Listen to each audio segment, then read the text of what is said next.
The alien engineers created two flawed twin ships for the Emperor, but when the Carpenter arrived, the twin starships hung suspended in the construction bay of the Imperial shipyards, gleaming monuments to Corvathian engineering prowess. Yet Supreme Engineer Thelzar knew the truth.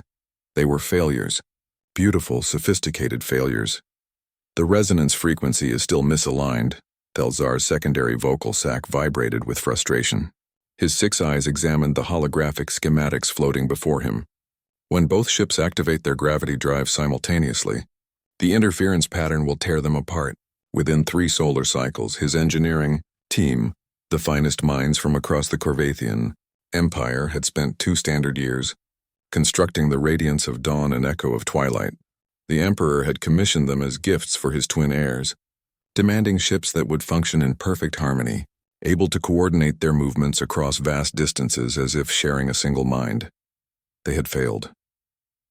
"We have 7 planetary rotations before the presentation ceremony," said Engineer Velmoth, her crystalline exoskeleton clicking nervously. "Perhaps if we recalibrate the quantum entanglement matrices—" "We've tried that 47 times, Thelzar interrupted. "The mathematics are perfect. The construction is flawless. Yet something fundamental is wrong. The ships reject synchronization. The Corvathians had built vessels that could fold space, weapons that could ignite suns, and habitats that could survive in the heart of black holes. But these twin ships, designed to be perfect mirrors of each other, refused to cooperate. Thelzar's failure would mean exile. Or worse, the human arrived on the 4th day. "You requested a structural consultant," the station coordinator announced, gesturing to the small biped who followed. "This is Jixon, a carpenter from Earth." Thelzar's primary eyes swiveled in disbelief. "A carpenter? I requested the finest aerospace engineers humanity possessed." "There was a translation error in the database," the coordinator admitted. "The term master builder was interpreted, 'Get him off my station,'" Thelzar snapped. But Jixon was already walking toward the twin ships. His primitive optical sensors, just 2. How did humans survive with such limited perception? Scanning the vessels. He carried a worn satchel and wore clothing covered in what appeared to be organic fiber dust. "These are beautiful," Jixon said softly, reaching out to touch the hull of the Radiance. "But they're not twins." Thelzar's vocal sacs inflated with indignation. "I assure you, every measurement, every component, every molecule has been perfectly replicated. That's the problem." Jixon walked to the second ship, running his fingers along an identical seam.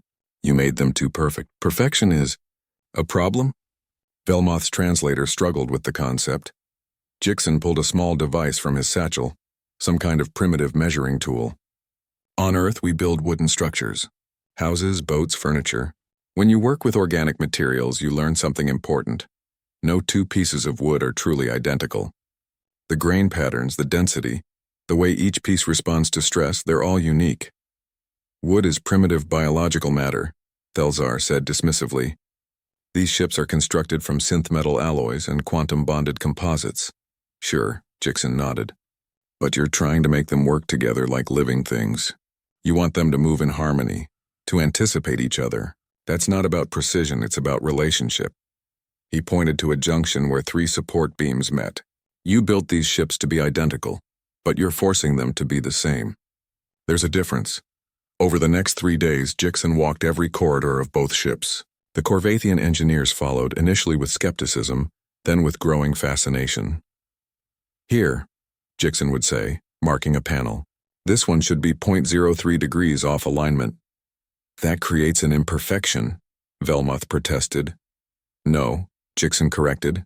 "It creates character. See, in woodworking we have a concept called grain matching. You don't make 2 pieces identical, you make them complementary. Where one is strong, the other is flexible. Where one leads, the other follows." He explained how human twins, despite sharing identical genetics, develop different personalities, different strengths. "You're trying to build 2 ships that are the same. Instead, build 2 ships that are paired." Thelzar began to understand. "You're suggesting we introduce deliberate asymmetries." "Exactly. Make one ship's AI slightly more aggressive in navigation calculations. Make the other more conservative. Give them different response curves, different priorities. Then they won't fight for dominance, they'll dance." Anna arrived on the 5th day, Jixon's apprentice and partner. Where Jixon saw structures, Anna saw systems. Together, they guided the Corvathian engineers through a transformation that defied everything they'd been taught. In traditional Japanese carpentry, Anna explained, demonstrating with her worn tools, we use joints that don't require fasteners. The wood holds together through complementary shapes. One piece's strength supports another's weakness. She showed them how to modify the ship's power distribution networks. Not to match perfectly, but to complement. When one ship's reactor surged, the other would naturally compensate. It's like a conversation, Anna said. You don't want both people saying the same thing. You want them to respond to each other. The Corvathians worked frantically, implementing changes that violated every engineering principle they knew. They introduced microsecond delays in response times. They offset sensor arrays by fractions of a degree. They gave each ship's AI a subtly different decision-making matrix. The mathematics said it shouldn't work. On the 7th day, both ships powered up simultaneously. The engineering team held their breath, or equivalent respiratory pauses, as the gravity drives engaged. The resonance frequencies that had torn apart every previous test suddenly harmonized. The radiance of dawn pitched 3 degrees starboard. The echo of twilight rolled 2 degrees port. Not in conflict, but in coordination. Like dancers who'd practiced together for years, the ships moved in complementary patterns, their movements fluid and natural. Quantum entanglement stable, Velmoth reported, her voice awed. Synchronization at 98% efficiency. Predicted operational lifetime, indefinite. Belzar approached Jixon and Anna, his posture shifting to one of respect. You saved us with primitive knowledge about dead plant matter. Jixon smiled, securing his worn tools. Not primitive, just different. We humans learned a long time ago, the most beautiful things aren't perfect.